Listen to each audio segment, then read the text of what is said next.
It's like we are live.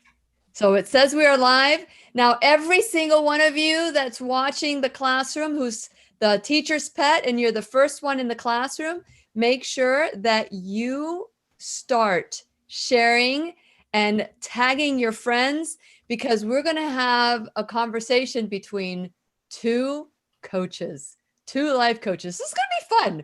This is going to be fun. And so for those of you who are tuning in and looking forward to the conversation, let me see what is going on here.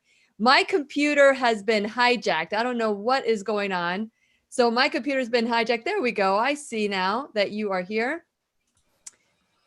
So all of you, so go ahead and start liking and following and sharing and doing all that stuff that you normally do to help grow the classroom. In the meantime, I'm going to let you know that, let me see, let me start my record. There we go. There's so much. This is, gosh, the week is almost done.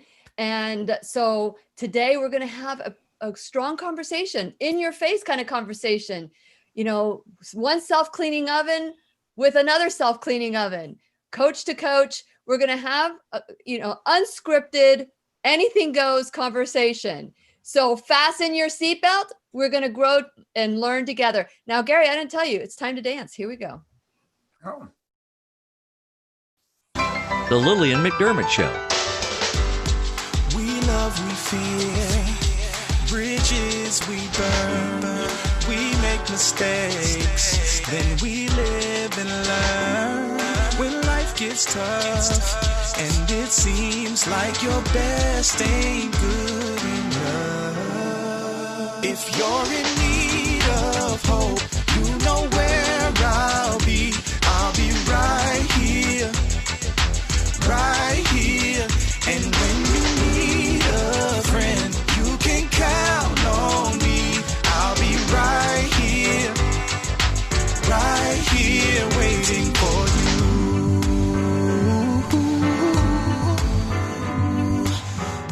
This is the place you can always turn to when you need a friend. The Lillian McDermott Show.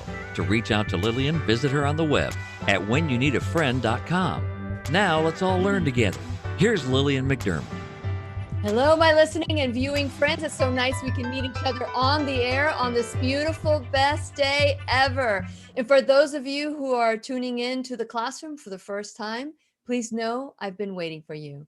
This is a safe place where you can go to when you need a friend. It is my commitment to provide alternative ways to heal, and it is my mission to make awareness, responsibility, and truth a part of our everyday life. And I hope you, my listening, as well as my viewing friends, will feel empowered to embrace a new truth and live the life of your dreams. Now, today, we're going to have just an open conversation, and I am encouraging you that if you have any questions, you write a cue before you write your question afterwards, and then we will discuss it. So if you have a topic or if there's an issue that's brewing in your heart today, open discussion about whatever you put down. So I really am excited because today it's not very often that you get to have just a conversation with somebody that is probably wanting to, or maybe has learned some of the same things. They speak the same language as you.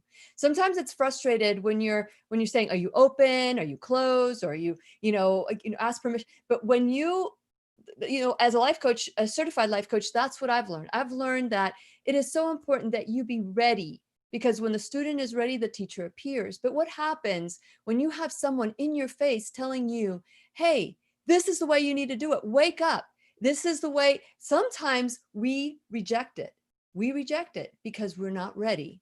But today I'm asking for permission that you be open when you watch this or listen to this on podcast later on, or wherever you're at, whatever is going on in your life. Today, you're getting two for the price of one. You've got Gary John Bishop, who is a coach, and he travels around telling you how it is in your face. Get over it. Get over it. And he uses some funky words to explain that as well. And since it is our sole purpose in life to give and receive love and knowledge, I am grateful that Gary John Bishop is here to do just that. Welcome, Gary, to the classroom. Oh, you've muted yourself. Here we go. It's time to yeah, you are unmuted on our side. All there right, you good. go. How did you do that? Was it all the dancing? I actually didn't. Somehow it just came up a little, Anyway, so great to be with you. Yeah, so it's exciting to have a conversation with another coach. So let's share a little bit about your background and what led you to this desire to help others.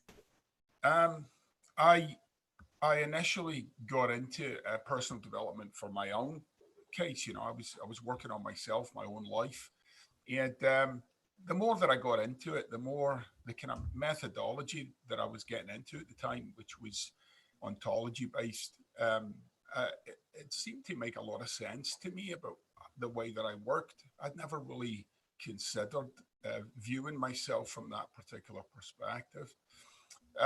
So the more that I got into it, the more I realized not only was I getting a lot out of it, but I was becoming pretty good at telling other people about it.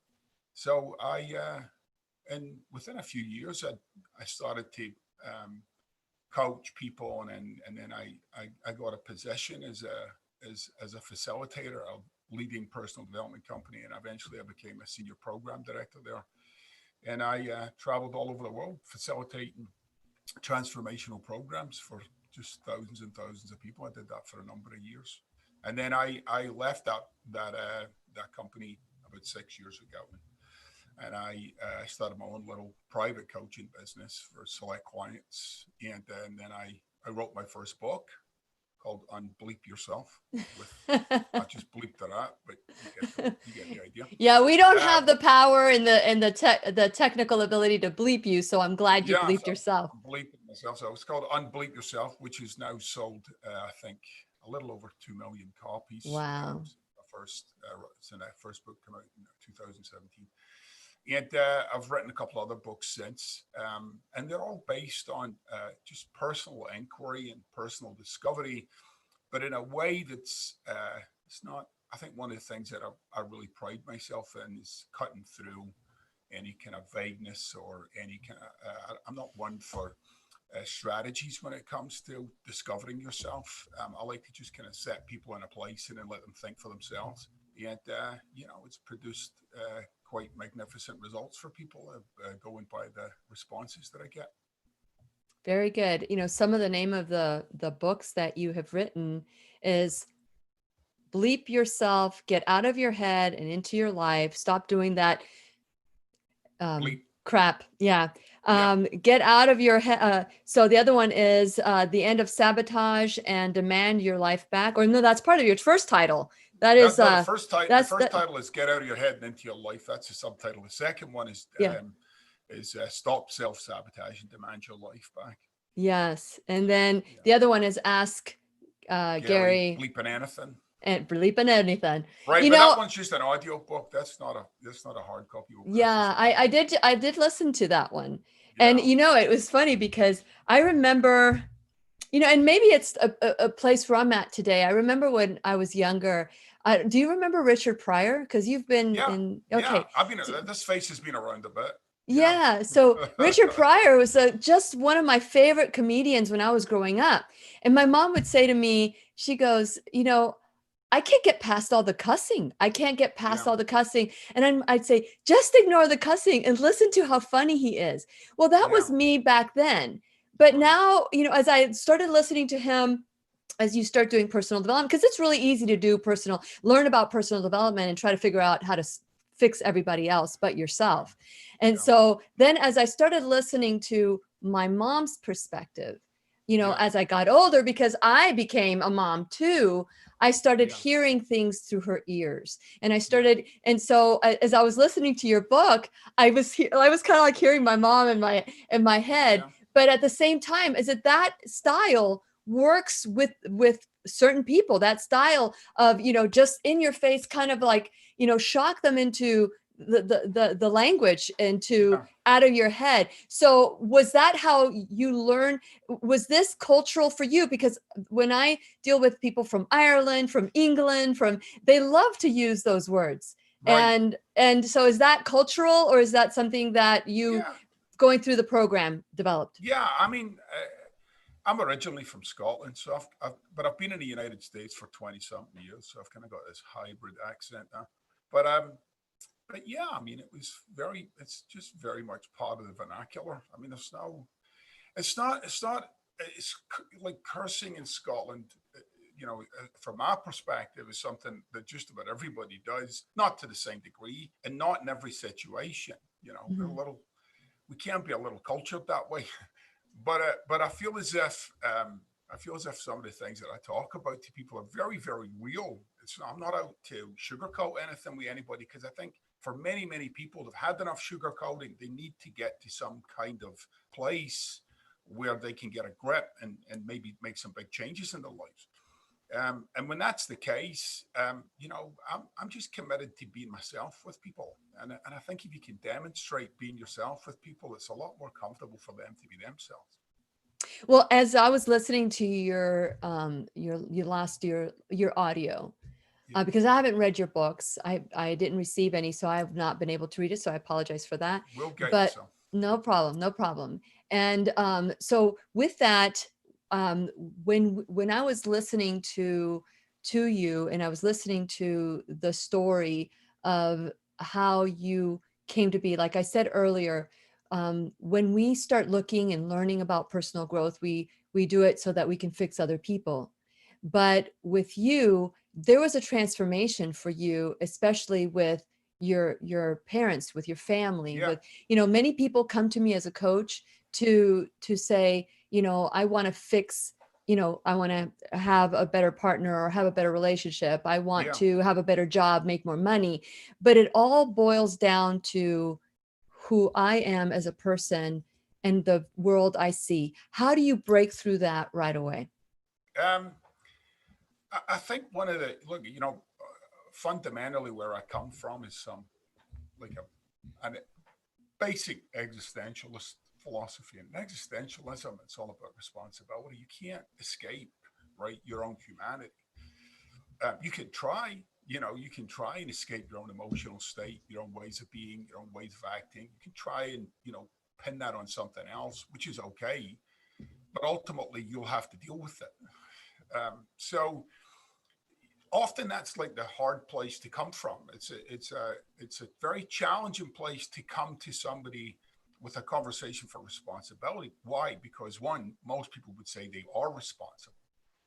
And then when you ask them to be responsible for certain things, they resist it. Like, I'm not going to be responsible. That's not me. Mhm. It's because a lot of times we've got this whole notion of being at fault and being responsible collapse. They're not the same thing, but it seems like they are in many ways. So, what I often, I mean, I guess it doesn't surprise me any longer, but I'm always like just a little blown away by the degree to which people will fight for the life that they have that doesn't work. So they'll actually defend it, right? And they'll actually get dug in about why the life's this way until you actually start pointing that out to them. Like, do you realize you're defending the life that you don't want, that you're currently fighting for? And I'm showing you, and that's sometimes a place where people do get really screwed up because you say to them, "This is your way out." And I have come across people on my time who said, "I'm not taking that way out."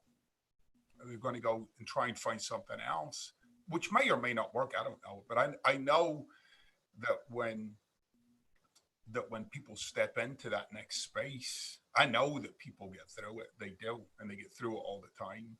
But it really begins with that first confronting yourself and about what you've come to believe and know about yourself and the world. So what was your aha moment? What was your moment that you felt, I'm not taking responsibility? Yeah, What was that moment for you like? Where were you? Because I know so many people come to these realizations, unfortunately, when there's a health crisis or a yeah, life crisis. And instead of going through this crisis, I love to learn from people. So how was it that it yeah. came for you? It was. It was. I had a relative of mine. In fact, my wife's brother had done a workshop, and he had suggested to me that I do it.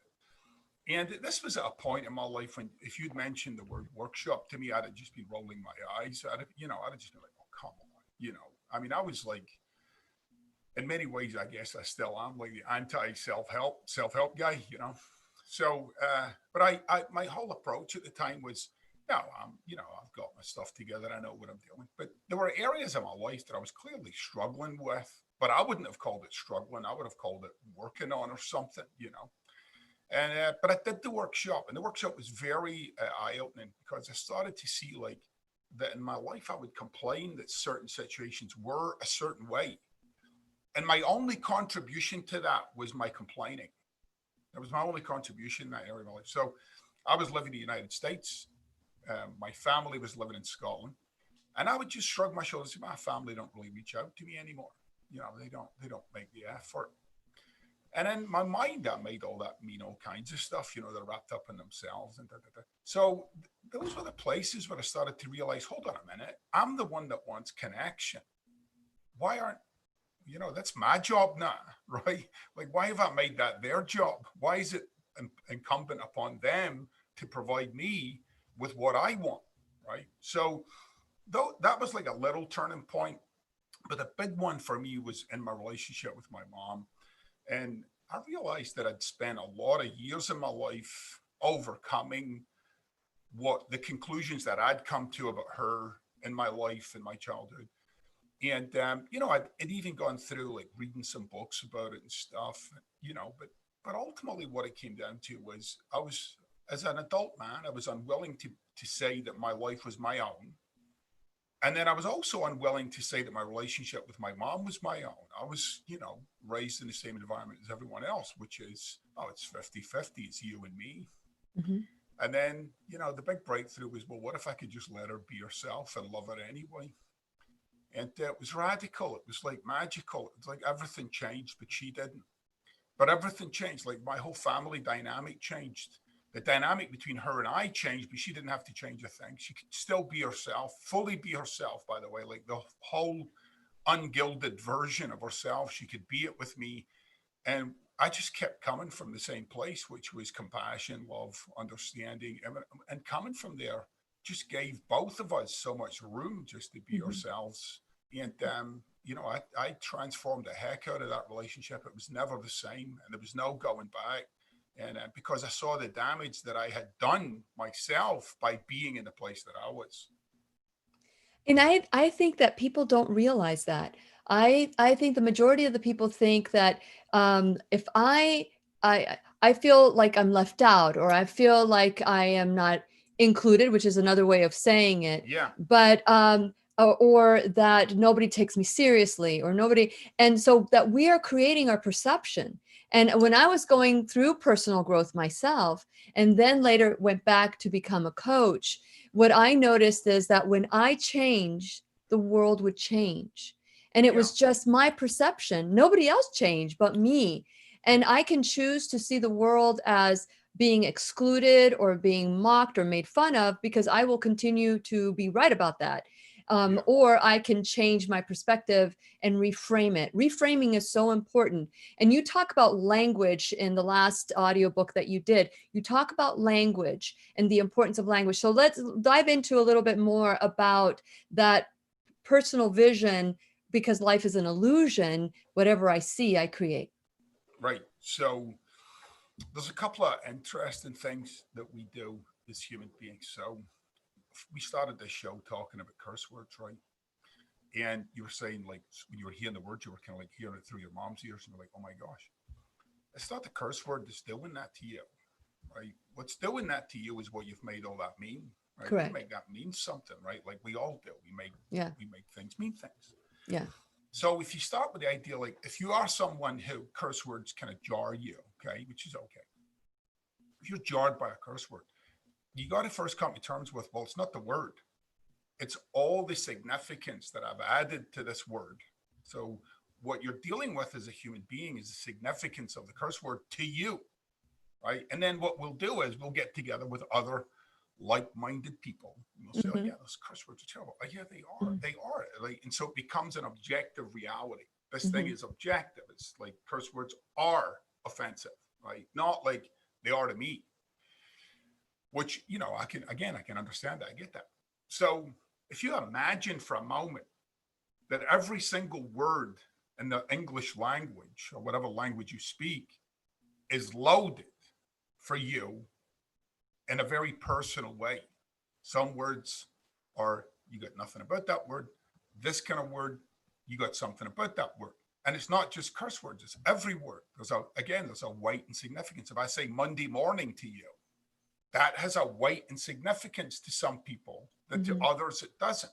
If I say Friday to you, that has a weight and significance to some people that it doesn't to others. So if you imagine your whole language, every single word that passes through your brain and falls out your mouth is coming from a certain place. So when you say perspective, I invite people to kind of like, well, what is my perspective? Like, what is it? It includes stuff like how you feel, your emotional state. It includes things you do. It includes the way that you interact with certain things, but it also includes your reaction, like your automatic reaction to certain things. You'll actually start to get an understanding of how you're seeing it. So as I like to say to people, you're never interacting with life. You're always interacting with how you see it. And that's all your results are a function of how you see life, not life. Life is just doing what it's doing. Well, where my reconditioning came in, because I don't have a problem listening to curse words. And I have no problems with the F-bomb, or sometimes I've been known to sound like a trucker. And of course, that's my perception of a trucker, because that was, I remember when I remember exactly. I remember a friend of mine saying, do you pray through that mouth? I mean, it's like, is that those words coming out of your mouth? Because sometimes, those words, you want to create a point, and that's it. But what changed my perception was not my mom so much, or those are the things I use now to kind of like, but in radio, I get fined. When I started in 2011 and doing radio, then there were certain words that I could not say. I remember I had a doctor come on and say the word penis. And he said, can I say penis? And I turned around, I'm like, can he say penis? And I was talking to my board operator, can he say penis? And I stopped and said, well, you just did. So I guess we can't do anything about that right now. And then he used the word vagina. I'm like, oh, whoa, okay, here we go. So that reconditioned my thinking about words that I can and cannot say. And we made a commitment that this would be safe for the listening ears, small little ears. And then on top of that, when I started doing YouTube and Facebook, you get demonetized if there's any cussing in there. So that has reframed the way I look at cussing on the radio. Now, if you and I are having a conversation and we're having some beers or wine or whatever it is that we're having, that doesn't matter. So it depends on where we're at in the situation. And that would be my only concern. But I think that, sometimes you just got to prove the point. You're proving the point that you're passionate about something, and that's the word someone uses. Yeah. So I totally get it. I totally get it. So as you're saying these things, and it's our perspective and it's our perception, those are the things that we get to sit with. I'm in the middle of it's a 7-day fast, and today's the last day of the juice cleanse, the juice fast. And I've noticed that a lot of the girls that have been doing this with us have been irritable. And so I've been aware of irritability. Yeah. And so when I've been noticing it in myself, and sometimes we pick that cue from somebody else, and then I'm saying, oh, I'm this way because of you, then I need to sit there and own it. Like you said, we got to own our emotion. And I call myself a self-cleaning oven. So whenever things like this, so that right before the class, like if everybody saw some of the things that happened before we go on the air, they would probably go, they would bounce their head. There's no point in complaining. There's no point in doing anything other than embracing and accepting. But there's some times where we resist that. We resist that, we want to complain. We want to say, I don't have because of you. Yeah.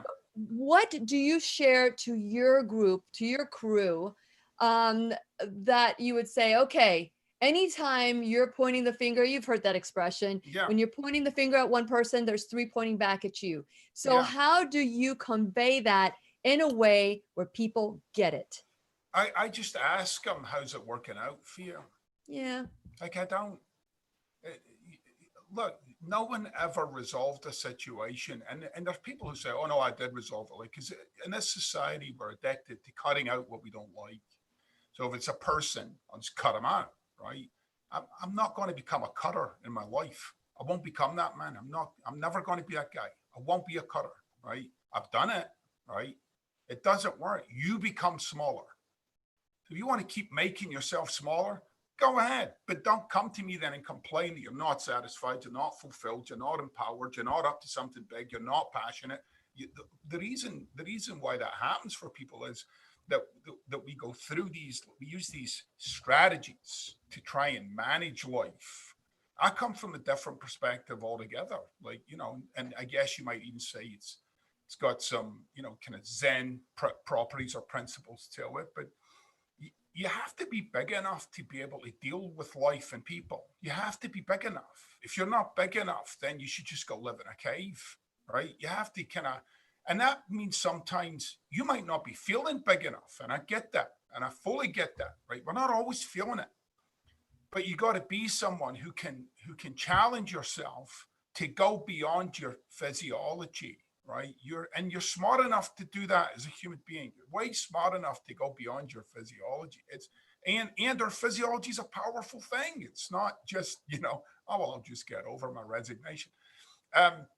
But it's there. It's an experience of oneself.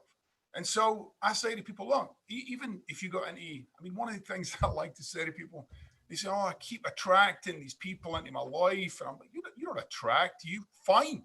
You find them. You go out and find the person who'll be the perfect little foil for that strategy that's playing out in the background of your mind.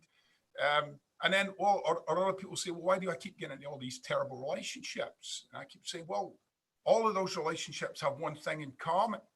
You, right? Like, what are you bringing? What's coming to the table?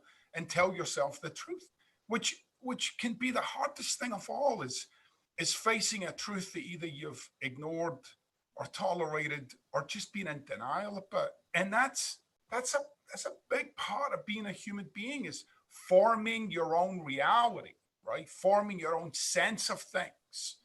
But at the same time, you'll see that it's absolutely littered with false truths that you've just settled on. And, it always comes down to the same thing. It's like, if you really want to shift, if you really want to transform, then you cannot do what you're doing. Now, you might think you can hedge your bets and you might think you can play with that, but it's a no-go. If you want power, you can't then blame somebody else, because in that process, you've just given all your power away. You just gave it all away to that person in that situation. And giving away your power is something that we're really good. We're conditioned to that since birth. From birth, we are conditioned to give our power away. And, we trust others before we trust ourselves. We question. And I think that act of giving our power away becomes a source of anger that we can't explain within us. We keep doing it. We keep doing it. We go to our doctors and they tell us, oh, you need to do chemotherapy, radiation, you need to do, or the government tells you have to wear a mask. You don't wear a mask. The politics of everything in life. I don't do politics. I don't do sports because other hosts do that much better than I. But like nowadays, even health is now politics. Even race is now politics. You can't even have these conversations without trying to be right about your perception. So how do you coach somebody into saying, okay, you can acknowledge or accept what they're saying, but that doesn't mean you have to agree with them. You can acknowledge them and say, okay, well, I hear your point, but you don't have to agree. So how do you get them to get to that other side where they're listening with compassion and empathy and don't need to be right? Well, you need to identify the threat that it is to you. And it's a threat. People are like, I'm not threatened. You're threatened, right? What's threatened? What you think life should be, right? So everyone has a vision in their mind of how life is supposed to be, how people are supposed to be, how things are supposed to be. And so when somebody suggests something else, you're threatened by that. Like your whole idea of what life is and life isn't. And you'll notice how immediately your brain starts to chunk out all the reasons why that won't work, right? Which is such a human thing to do. And it's, by the way, that mechanism is such a dream killer. It's the destroyer of dreams, right? Like, here's why it won't work. Okay, it won't work, right? Instead of being able to set that aside and say, okay, let me get myself invested in all the ways that that could work, right? So I think you've got to realize that we're constantly like in this state of being sensitive to threat, and threat comes in all kinds of ways. There's a physical threat, there's an existential threat, there's a threat to what you believe, there's a threat to what you know. And again, by the way, that's a big part of why sometimes coaching people is very tricky, because you are threatening their reality, right? I mean, if I've built my life around the notion that my mom is a problem, and then I'm 40 and I'm like, hold on a minute. Well, it's not just me. I've now got to talk to everybody else that I'd been telling that my mom is the problem. I got to reinvent my environment, not just me. So you got to start identifying what's threatened right now. And you'll realize very quickly as you kind of unpack that for yourself, you'll realize it's no basis for no communication. It's just, I'm threatened right now, right? And if you can be authentic about that and say, I'm a little threatened right now by that. It's not you. It's the threat that is to what I believe, right? But I've got I do have a tremendous amount of compassion for where people are at. I don't agree with it, but I have a tremendous amount of compassion. Even the most hateful, spiteful people, I have an unbelievable amount of compassion for them. If you ask that person the cold light of day, are you committed to being angry? Most of them will say no, but I am. Are you committed to being defensive and upset? No, but I am. I get that. That makes sense as a human being. If you cannot get the logic, and this sometimes you need to really work it out for yourself, but if you cannot or will not get the logic of another human being, if you won't extend yourself intellectually to get that, you'll only keep getting the results you're getting. And that takes work on your part to extend yourself in that way, to understand somebody else's logic. You don't need to agree with it. You don't need to see things their way, but you can get them. And that's the greatest gift you'll ever give anyone, when you can actually get where they're coming from. That is sounds good. All of that sounds good. I've said it too. I understand it too. But the reality of unraveling that truth into retraining your brain is steps that people have to take. But when they take forward steps and they start getting uncomfortable, they go back to the way they respond. How do you break through that? What are some steps that people can take to break through giving others their power, thinking that they're right all the time, and not just that, putting their perception on you. So you think you're all that, Gary, and you're going, no, I don't. I'm loving. I want everybody to learn these truths, but their perception of you is not real. Yeah. Well, I mean, look, if you're going to be someone like me, when you present someone with an uncomfortable truth, the first thing you're going to do is try and make it about me. I'm fully aware of that. I'm okay with that. I know that's not about me, so I don't. I get nothing going on about it. If you want to say that, go ahead. This is all about you. Yeah. And even in my books, I talk very, just very briefly about myself. Why? I'm not that interesting. This is about you and your life and how you see yourself and how you interact with the world. But I will say that all the principles that I talk about, I use them daily. I live that way. I don't. Now, a big part of that is, and I really mean this, like, authentically from the bottom of my heart, you're not a robot, right? When you take ground, it's great, but it'd be an illusion to think that there's no going back. So what you got to do is forgive yourself when you go back, and then get back in the game again. You can't, it's like if you find yourself getting upset with somebody, right? And if you're getting upset with somebody, first of all, you got to stop with the language. We say, you made me. You got to stop talking that way. You got to just stop it. Like, that's got to end. And if you catch yourself doing it, pull it back. All right, I said you made me, and that's not true. Okay. Or you might say to someone, well, I notice right now I'm a little hooked, or I'm a little triggered by what you just said, right? That's a moment to catch a breath. But if you do lose your mind at somebody, if you are like, then you got to acknowledge it as quickly as possible. Like, this, I'm behaving in a way right now that I'm not committed to. This isn't who I'm committed to being. And right now, I'm going off in one. The more you can interrupt yourself like that, it's like, being aware is constantly catching how unaware you are. It's not about being aware, right? It's like you're only ever authentic about where you notice you're inauthentic. That's when you're being authentic, when you're noticing your own pretenses, your own shtick. That's when you're most authentic. So people say, I'm being myself. No, you're being a persona. That's not you. You're behind that. What's behind it? Let's talk about that. So I think it's really important for you to kind of give yourself enough leeway and enough room for when you do fall back, but to get yourself reconnected to what it is you're committed to. Mm-hmm.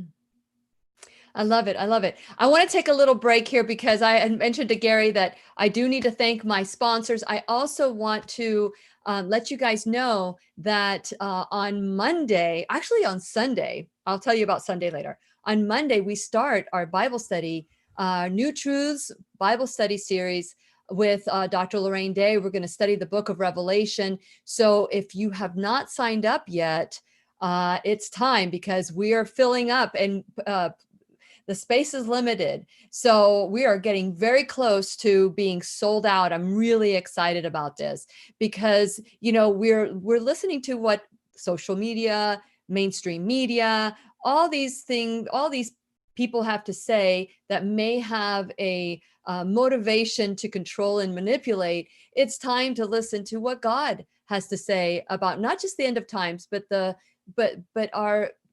second coming. Is it real? Is it true? Do we have the playbook? We don't know. So I want to encourage you that if you haven't done so already, go to whenyouneedafriend.com. Please subscribe while you're in there and share it with all your friends. Like and follow me on social media. Remember that we also have podcasts and BitChute, because we're being censored and we don't know how long we will have the grace to be on Facebook and YouTube. So make sure that you also subscribe to my BitChute account. So with that in mind, there would be no classroom. We're having this conversation and none of you are paying. There's no payment for any of this. So the way you can pay is by supporting my sponsors, by sharing, and there's so many different ways that you can do it.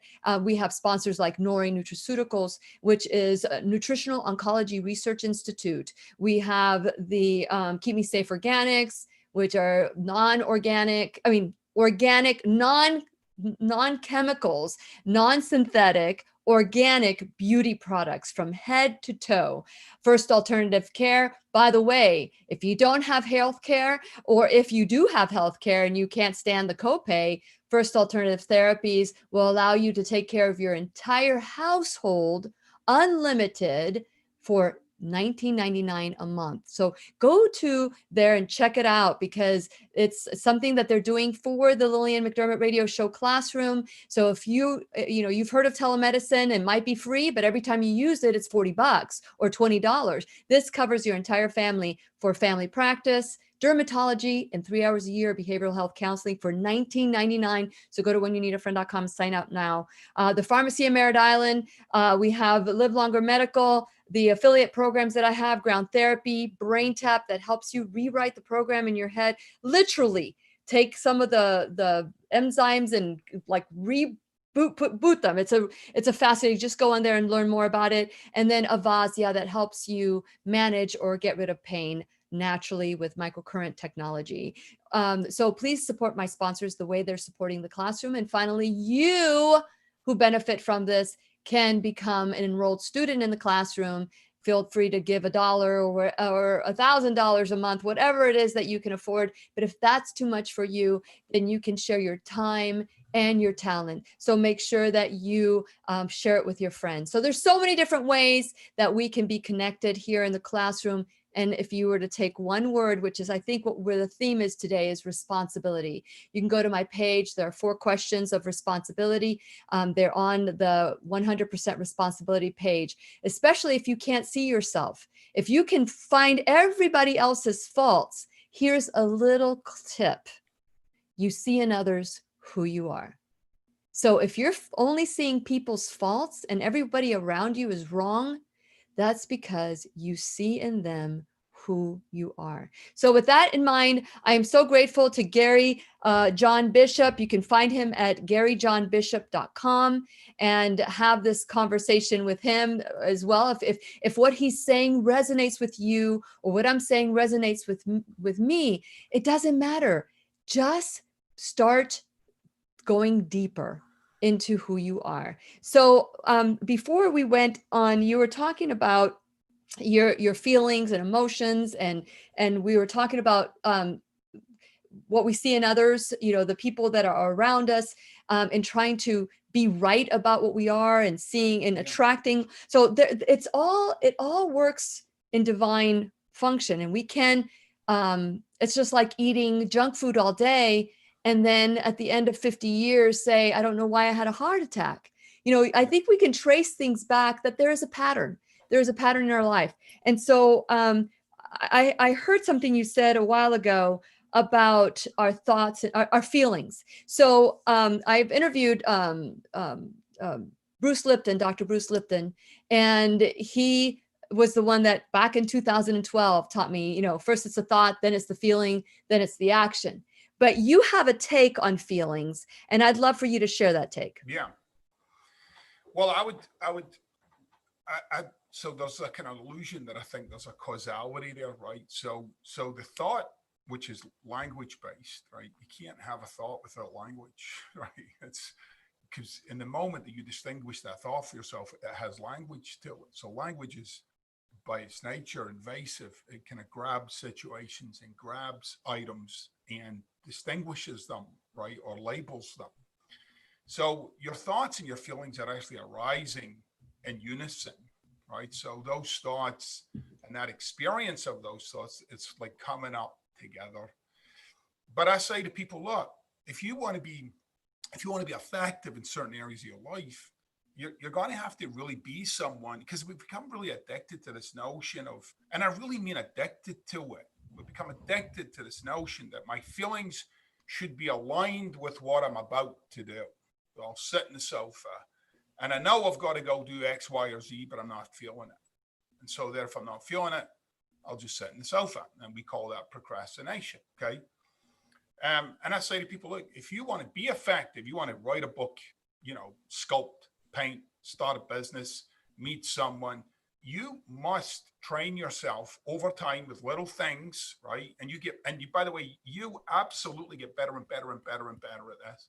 You need to intervene with your feelings. You have to start spending a little more time looking at what you're about to do. That is your actions. Your life changes in the paradigm of action. It does not change. And I know people don't like to hear this because it kind of dismisses or romanticized notion of being a human being.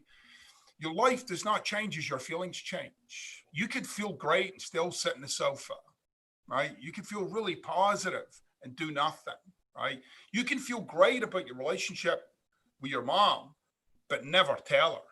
Like, never tell her what you got and what you saw and how you understand this now, and it changes everything. You might never tell her that, because to do so would require courage. So changing as a society, would become really fascinated with getting confident, getting this way, getting happier, being positive, which again, I've nothing against those things, but they are not a barrier to you producing phenomenal results in your life. You can be someone who, even when you're at your lowest, you can be effective, right? You don't want to exist like that, but I want people to know that it's completely possible to think you can't do something and do it. It's completely possible to think you're out of your depth and produce. It is completely possible to be totally negative and take a positive action. It's totally possible. But those are the things you got to start practicing. It's like holding yourself to something a little more powerful than how you feel. What's a little bit more powerful than how I feel? How I relate to myself is more powerful than how I feel. And if you start holding that relationship as the most important one you have, then you start to kind of live life like your word to yourself is sacred. Like it's the most important thing that you will ever have is your word that you gave to you, which by the way is usually the first word that we'll break. We'll give a word to other people and say we're going to do something, even though we don't want to do it, we'll do it. We'll say we'll preface it with try. I'll try to do it. Right. But even then, like somebody will say, would you come help me move my sofa? And you're thinking, I don't want to do it. And you'll say, okay, yeah, I'll do it. And I don't want to do it, but I'll do it. And we're fundamentally concerned, by the way, with how they might think it was if we say no. So we say yes. Yeah. But for ourselves, we'll say, oh, I'm going to go to the gym on Tuesday at 7 a.m. And then the alarm goes off. No, I'll get it later. You don't realize you've just broken a promise to yourself. And that has a massive cumulative effect on you as a human being. You know yourself as somebody that when you say you're going to do something, you know that you may or may not. There's no power in that. So the important is that you say it and you do it. For sure, in very simple terms, but you realize like there's this little space between you and what you say. And it's a gap. You got to start focusing on that gap that exists between you and what you say. And where often what we do is if I say I'm going to do it and I'm feeling it, that helps me get over the gap and I'll do it. But what about when I'm not feeling it? Those are the moments when I've got to remind myself of the power that exists in that gap between where I'm at and what I said I was going to do. So that gap is what makes the relationship between you and your word. And if without your word, and I know this sounds really antiquated, but without your word, you're nothing. You're nothing, right? So if you would say, I'm a loving human being, but not that person, then you don't get to say that.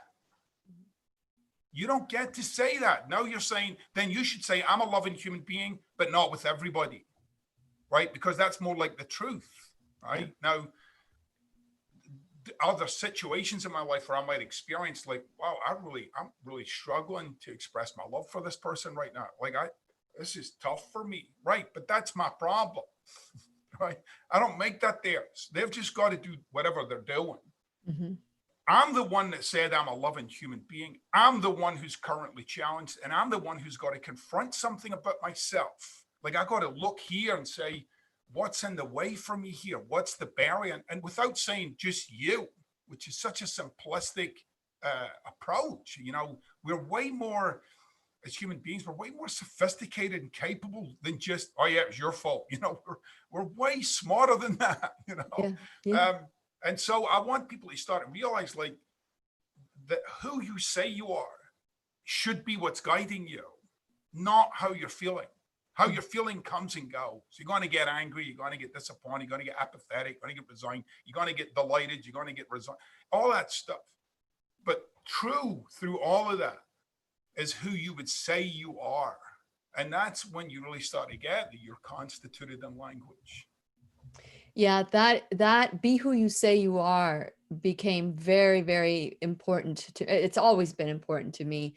But when I was the leader of back in the days, it's a long story. I don't want to get into it, but someone fed that back to me because I was ready to quit. And because of the perception, it was more important for people to like me. I had 150 people that were in this group that I was leading, but there were 5 people that just were poking me in the eye and making things very difficult. And I encouraged them to start their own thing, but that wasn't enough. They started trying to attack my character. And I remember, you know, I would go to my counsel and I remember him saying, I think it's time to quit. And I went, what? And he goes, well, what's it going to take for you to quit? And I'm wiping my tears away from my eyes. I'm like, I'm never going to quit. And then he said, then be who you say you are. In other words, don't let those 5 people control the greatness, the goodness that you're doing for the 150. And sometimes we gravitate our focus towards that. And I truly do believe that we have this victim mentality that makes us drawn to that. Like, writing for the Florida Today for 4 years. If it bleeds, it leads. I've written so many articles. I've written posted so many memes that if they're love and compassion or anything like that, might get a few likes. But if I put something about not wearing a mask or having Judy Mikovits in the classroom, I mean, I get hundreds of comments, and not just likes, but comments. And so there is this addiction to, what could go wrong, or someone who doesn't like you. And I just had a huge aha moment with John Gray. Do you know who he is? We're good friends. Oh, are you? Okay. Venus and Mars guy. Okay. Yeah. So he was just on, and he said something that, just because I don't know if you have, if it's easy for you to get someone out of a victim mentality, but in a quick, victim mentality, get out of this instead of doing some experiential exercises. Well, he said that people who have a victim mentality release dopamine, just like smoking crack or like doing drugs. And I didn't realize that was like the missing piece for me, that is the reason why people hold on to their victim attitude. That is why, and when you start releasing that and you become aware of it and you say, this makes me feel right about being bad about myself, or whatever it is that it is. But would you like to add anything to that? Because well, you got it. So of course, John is absolutely accurate, right? Now, a big part of that is what we're avoiding when we're doing it. See, like, I obviously feel better about my life when I feel as if it's being controlled by somebody else. Sure. Because God forbid that this mess, I did it, right? So a big part of that is, that explains the mess, right? Rather than, hold on a minute, this was me. Yeah. This is my mess. Yeah. So, of course, there's a lot of, the dopamine will flow for you, because then you're left with that, like, it's not me. It's not me. It's something bigger than me. And it's always something bigger than you. But as I say to people, look, life is just happening. What you don't realize is you, and this is where you start to get a sense of your power. You are happening to life. You are happening to it. It's just like a canvas. And what's going up on that canvas is all you. So you got to really look at, like, well, what am I putting out there? What am I sensitive to? What am I getting hooked by and triggered by? What am I defending? What am I fighting? And by the way, whatever you're fighting will persist the fight.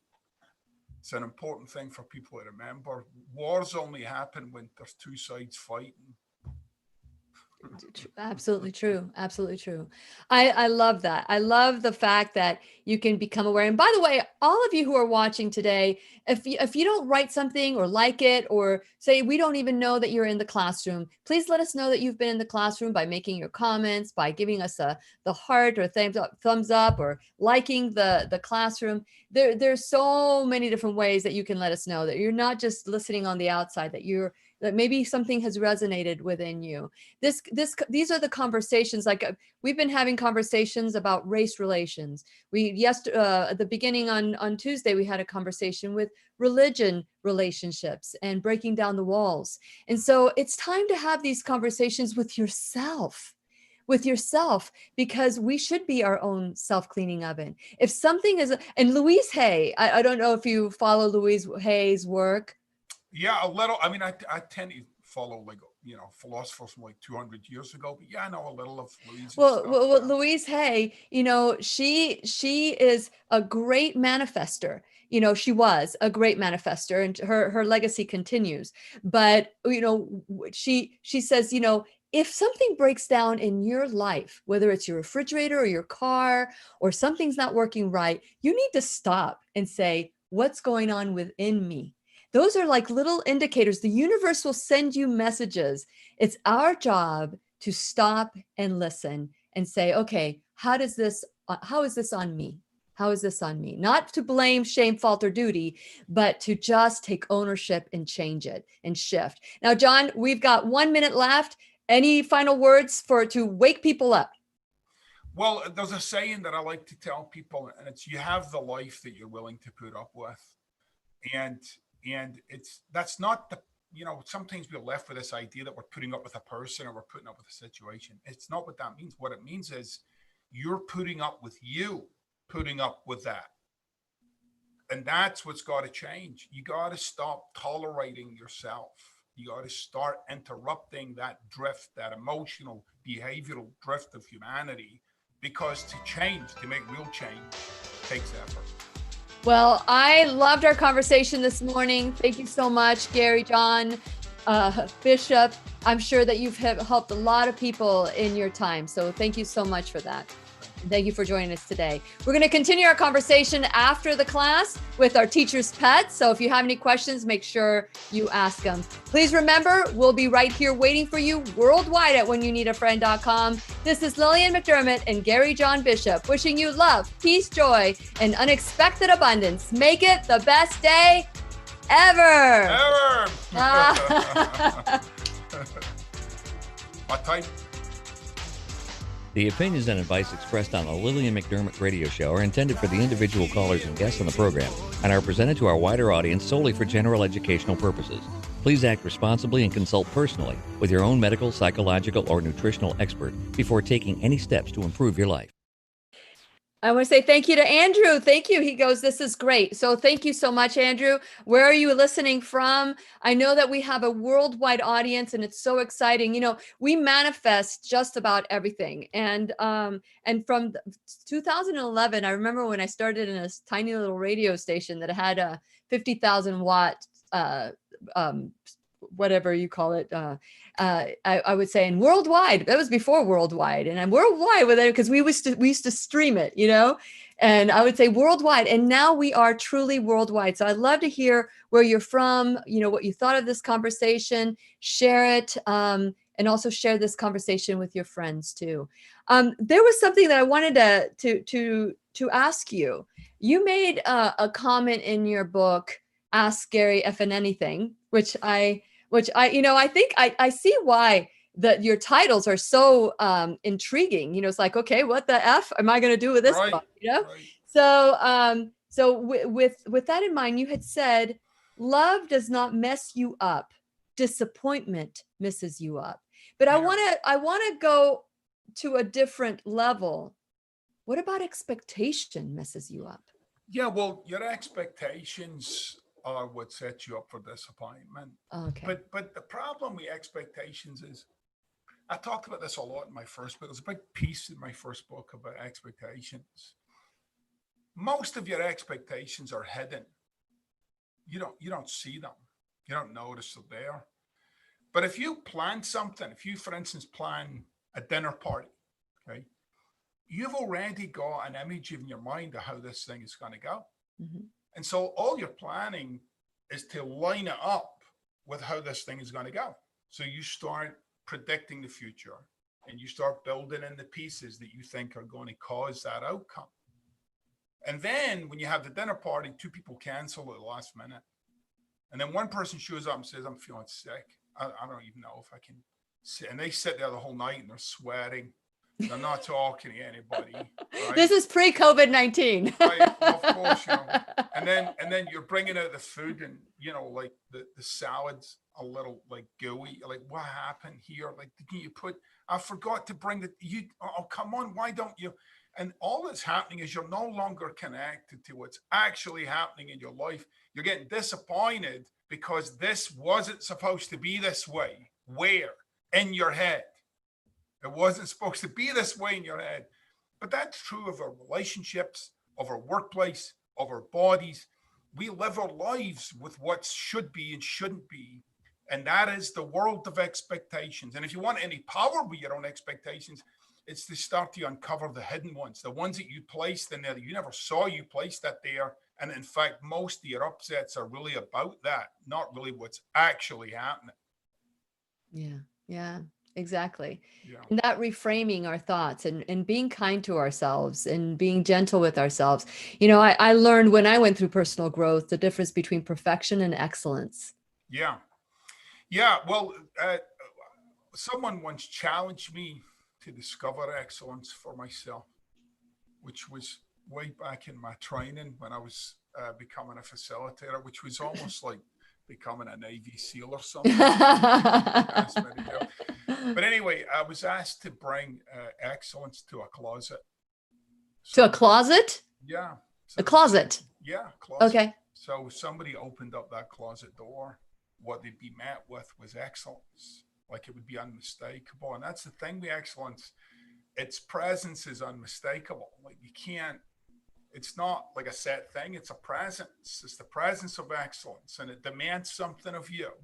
So I spent 3 days making the closet excellent so that when you opened it up, you were just knocked out by how amazing it was in there. And one of the amazing things about it really for me was when I was working on something to make something show up as excellent in this world, I noticed how much of my life wasn't like that. So this big parts of my life, it just, I don't attend to it like this. I'm not out to have this thing be excellent. I'm out to have this thing basically work.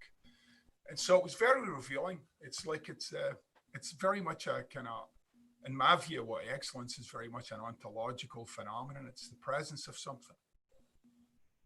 Yeah, yeah. I've been in a cleaning out mode.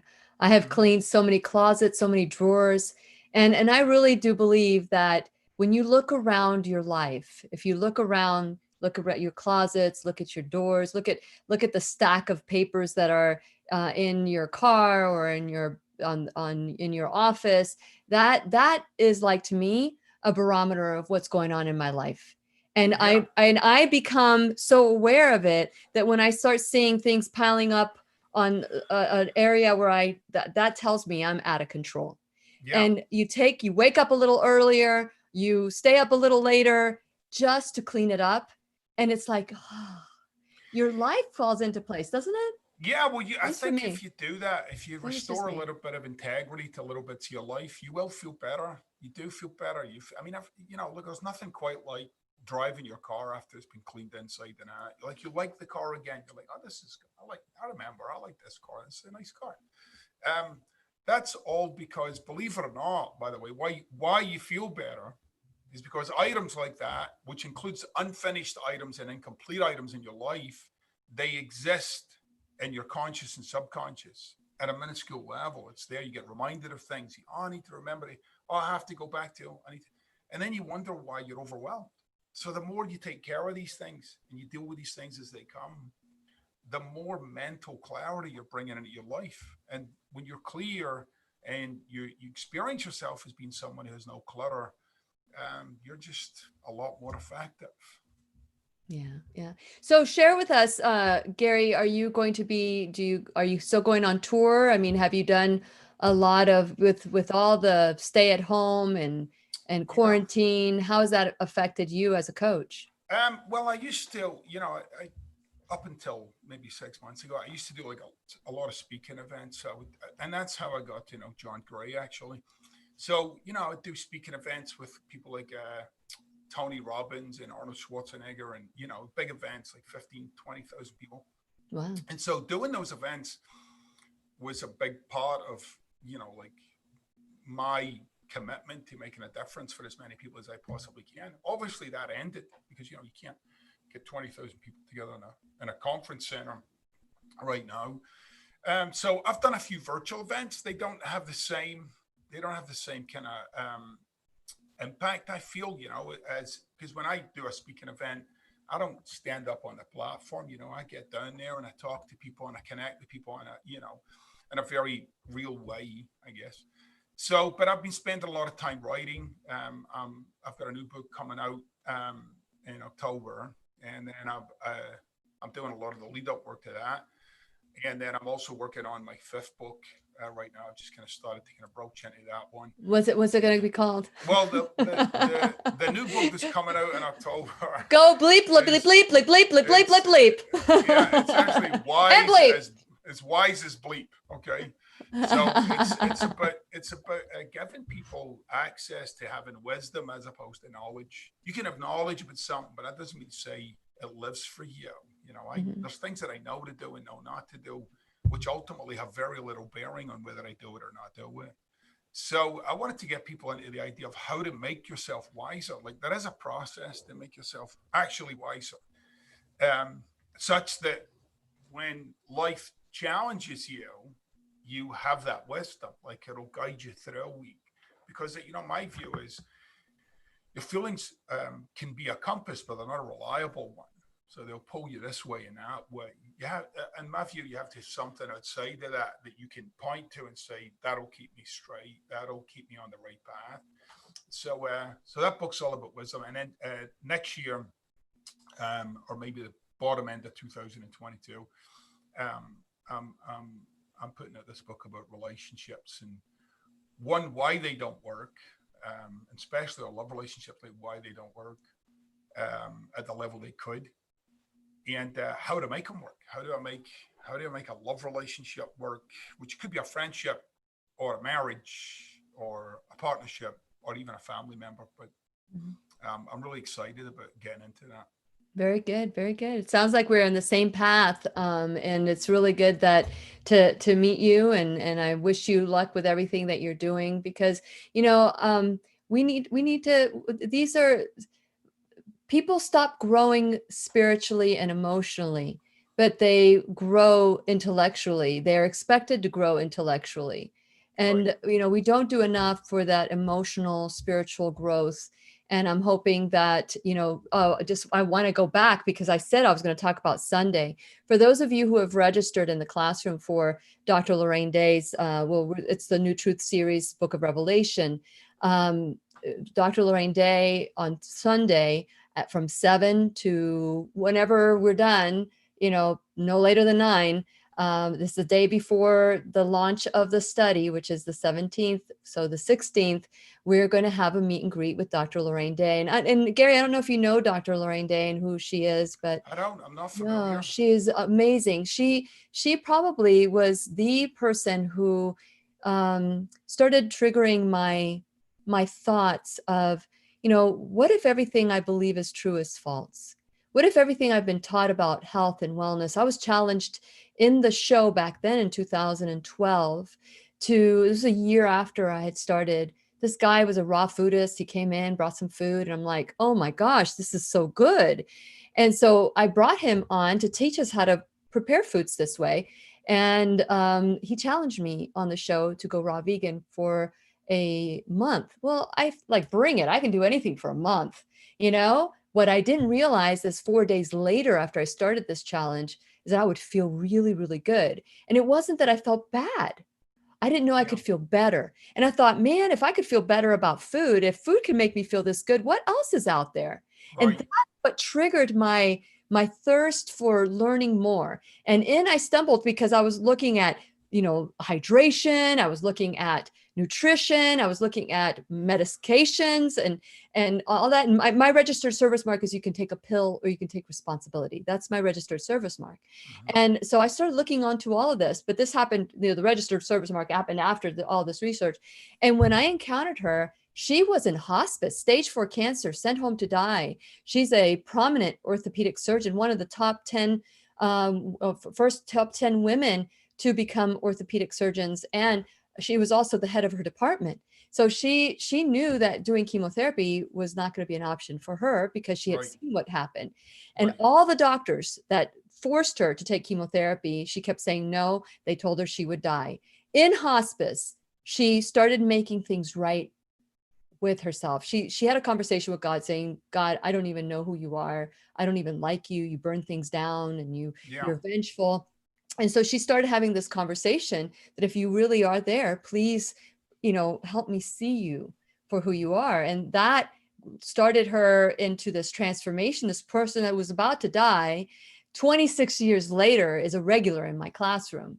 And I'm so grateful that her studies of God's word through the Bible, not through a denomination, has, changed her life, has changed thousands of people who have, adopted her philosophy, her 10-step program.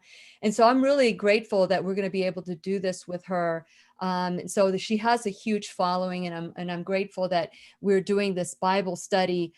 So if those of you who haven't heard about it, please go on to whenyounneedafriend.com. There's a little pop-up that'll come up, and you can click on it and register if you want to attend it. It's a 12-week course, and so I hope all of you decide to join as well. We're almost sold out. We have a few seats left, so take advantage of it. Okay. So Gary, anything else that you want to say before you go that you may want to say that you haven't been able to say yet?